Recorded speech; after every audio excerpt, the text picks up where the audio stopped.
Bestie, I could hug you. Thank you so much for this comment. You can certainly follow this back for context. The TLDR is I'm discussing my long-term employment, and just like the comment reply I made in the video right before this, I am highlighting the comments that I see over and over and over again so that I can speak to them as a whole and don't have to waste my energy repeating myself. As a preface, unless you've been unemployed in this current market for 6 months or more, we do not want your advice, full stop. What we want is for you to listen and hold space.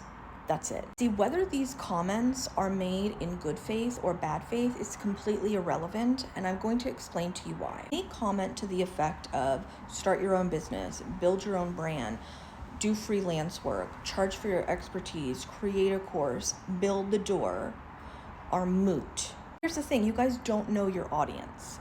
Now, if you were talking to somebody who was recently unemployed or is about to be unemployed and has 2 incomes, some savings, a safety net, a plan B, then yes, these comments can be helpful. If you had watched that video in its entirety or even gone into the comment section and scrolled for 10 seconds, you would realize that I and many like me are not your audience. When you have been living below the poverty line for 5 years, when you've been unemployed for 3+ years, when you can't afford to do laundry, when you can't afford to get to job interviews, when you don't have Wi-Fi in your home, when your phone is often disconnected, explain to me where the money is going to come from to build a business. I assume the folks that are saying this are people that are entrepreneurs or that have built their own business, have created a brand. And if I assume that to be true,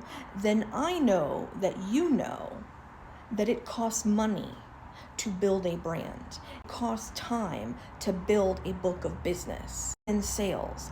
I know this to be true.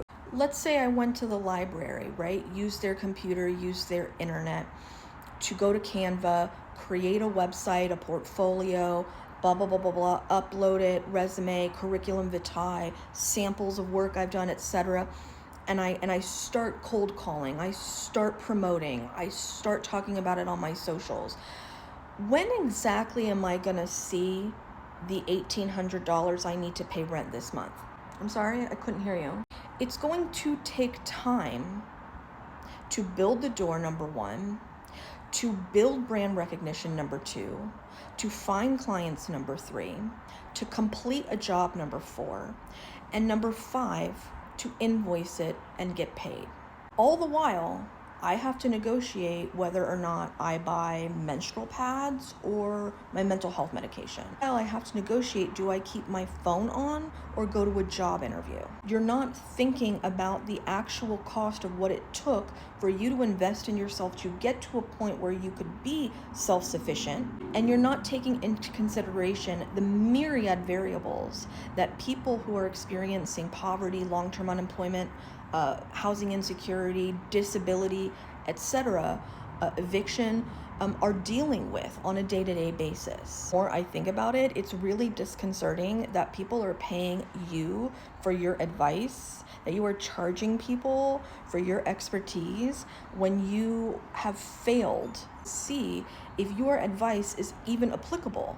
So the next time you are readying yourself to give this type of advice, I hope you are also ready to pull out your checkbook and support your fellow entrepreneur. Okay?